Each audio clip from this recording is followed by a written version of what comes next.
Welcome to The Secrets of Success. By following the proven techniques of the guests who appear on this series, you'll learn that even successful people run into detours and failures, and how you can apply their success techniques to change your life. You're now listening to the most unique show on radio, the show dedicated to making you a success. Got a problem? Our guest, Cheryl Einhorn, will help you solve it. Cheryl, thanks for being with us. Oh, thank you so much for having me. Now, Cheryl, I love the fact that you actually teach a class at Columbia University, and it's called Factual Sleuthing. Is that right?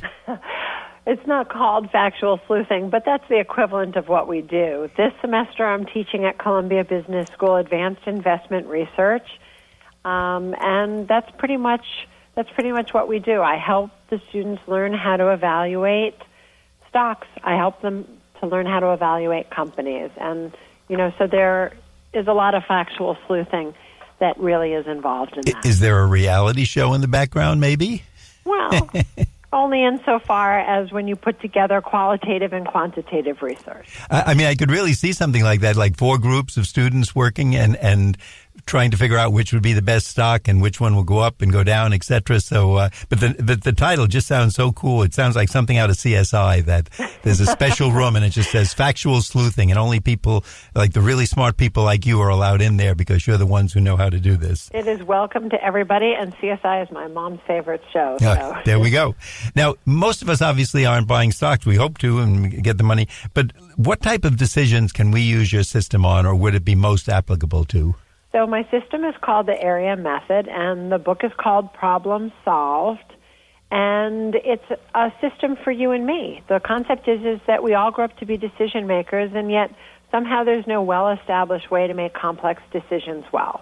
But into our lives, we know we have a dozen of these at least, right? Whether it is where should I go to college, or how to help our aging parents find the right living accommodation. Oh, that's a good one. Yeah, or how to expand our business, or I'm thinking about switching my career. And it's a system that is there to help you with both personal and professional problems. But even more than that, what I've found is that it's really, for me, it's become a system for my whole way of thought, and really has changed the way that I approach almost everyday conversations. It's really changed my outlook. I have a funny feeling after the show I'm going to talk to you about which stocks to buy and get a little advice from you. But we'll talk about that after we go off the air. Now, in your book, I noticed there's a couple of unique terms so that we understand what we're doing here. Explain what you mean by cataloging our work. So one of the things that I think is really important when you're making any kind of a big decision is that you keep a record of the work that you're doing. And you do that for a couple of reasons. One, you're creating an audit trail.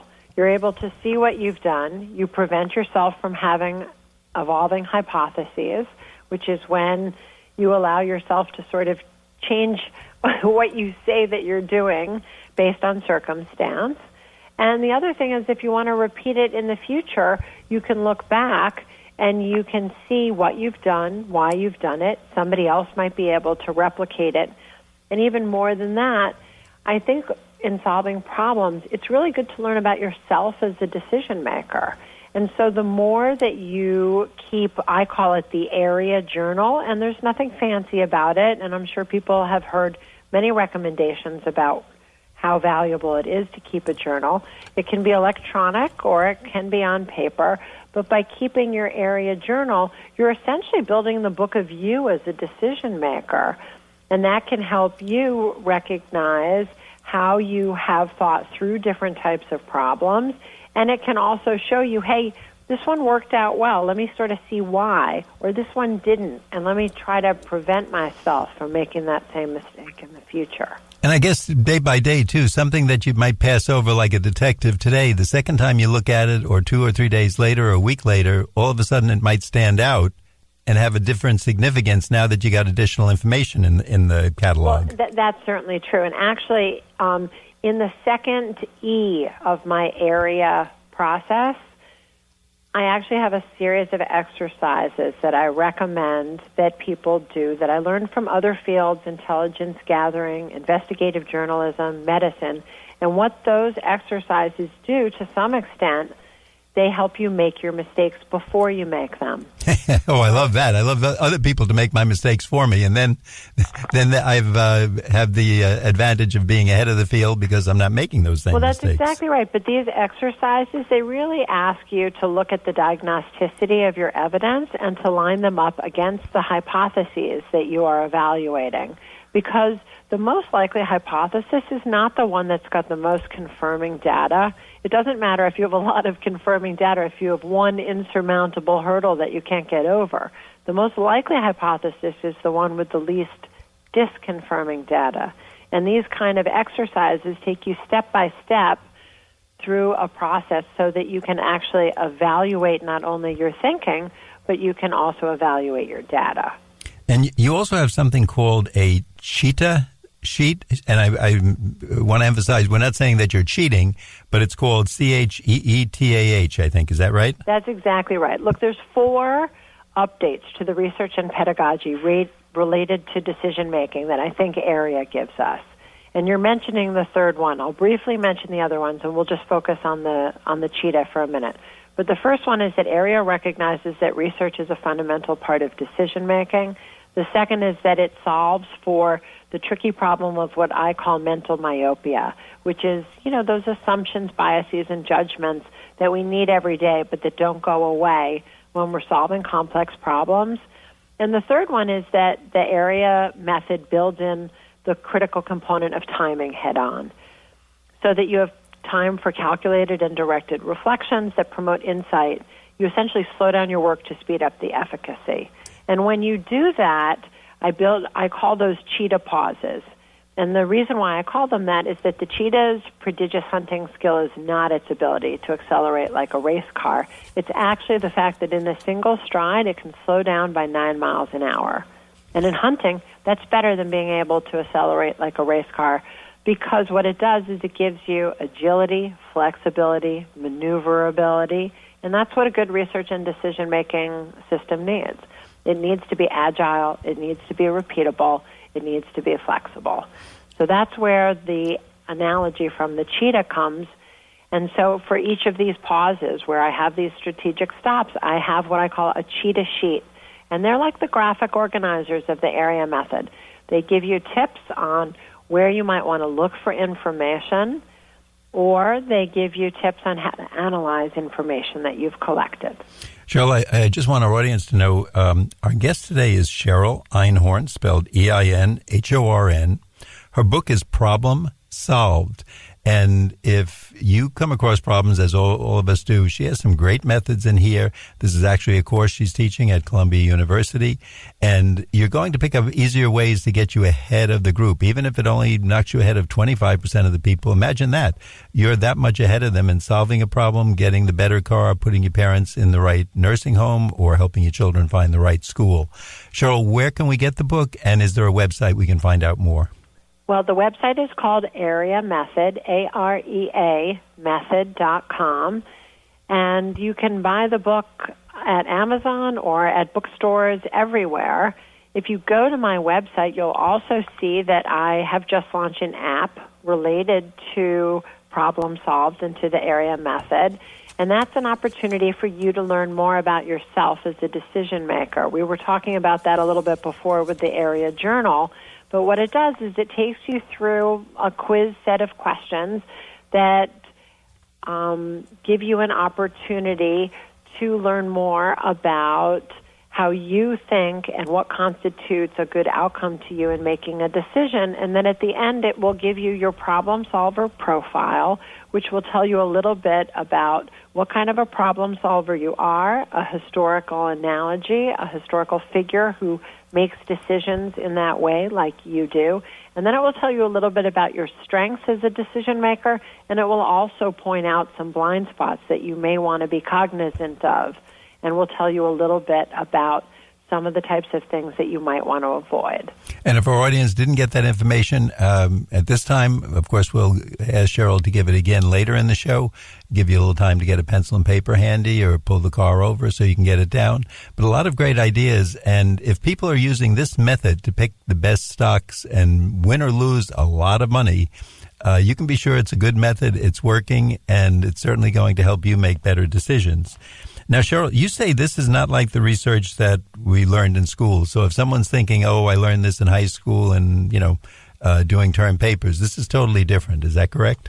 Well, I mean, the truth is that unfortunately our schools don't teach decision making. And many of us don't really learn it at home in any systematic way. We mostly do it through trial and error, right? But is there anything that we do more frequently or that has higher stakes than making choices? Just think, I mean, if graduating high school or something like that meant mastering decision making, then we'd probably have a world that might get along just a little bit better, and people would probably live happier lives, right? When it comes to decision making, you're solving for an important and uncertain future, yours, right? So very good. having a good system so that you can make decisions with confidence and conviction, that's really something that adds to a meaningful life. And especially you mentioned, too, that take in so much. The college decision is going to decide what someone's going to be doing or the direction they'll be heading probably in the next 50, 60, maybe longer years of their life. And, of course, if you're putting your parents in a nursing home or in an assisted facility, you want them to be happy because they may have many, many, many good years ahead of them, and they could be really enjoying these years or suffering through them, and they took good care of you. You want to take care of them. And then we all have those somewhat minor decisions, which car to look at. Are we going to buy this house or this apartment or that apartment? The usual things that most of us decide. You have a statement and you say the process makes your work for you. What does that mean? Well, that's partly what we just talked about the cheetah pauses, right? I think what happens in today's world is we're all very busy, and we're often finding ourselves sort of responding to urgent texts late at night or responding to emails.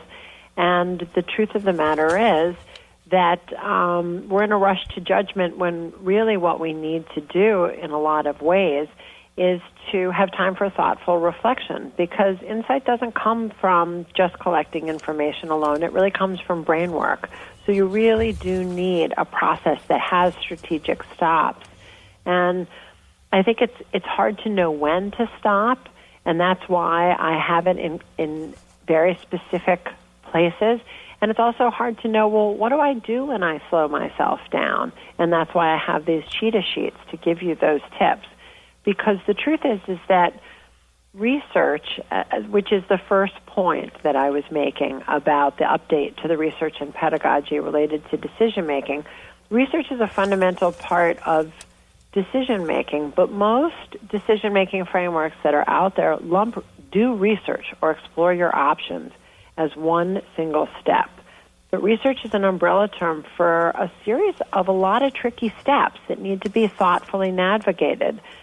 So the area method breaks the research down so it's not a black box, and instead it's manageable and it's organized and it's in a group of easy-to-follow steps so that anybody can do it, because we all could improve our decision-making. And you have something else you call critical concepts. Are these the things that would stand out to us? For instance, if we're considering a college, certainly a critical thought would be, how much is it going to cost me, or is this something else? Well, I think you're certainly on the right track. The area method inverts the idea of decision making. Instead of focusing on what's my problem, it asks a different question. It says, what constitutes a good outcome for you personally? Right? So you and I looking at the same problem, we could answer that question entirely differently, because we're different individuals and we have different priorities and maybe different tolerance for risk and maybe even a different time horizon in which we need to solve the problem. So it asks you, what constitutes a good outcome for you? And the critical concepts are the 1, 2, or 3 things that really get at why you're making the decision, that get at what is that answer that constitutes a good outcome for you. I have an easy decision, Cheryl. At this point in the show, I've decided to take a brief break so we can find out more from you in the second part of the show. But right now, we just want to remind our listeners that you're listening to The Secrets of Success. My name is Bill Horan. The show is produced at 90.3 WHBC at Nassau Community College. We'll be right back after this brief intermission.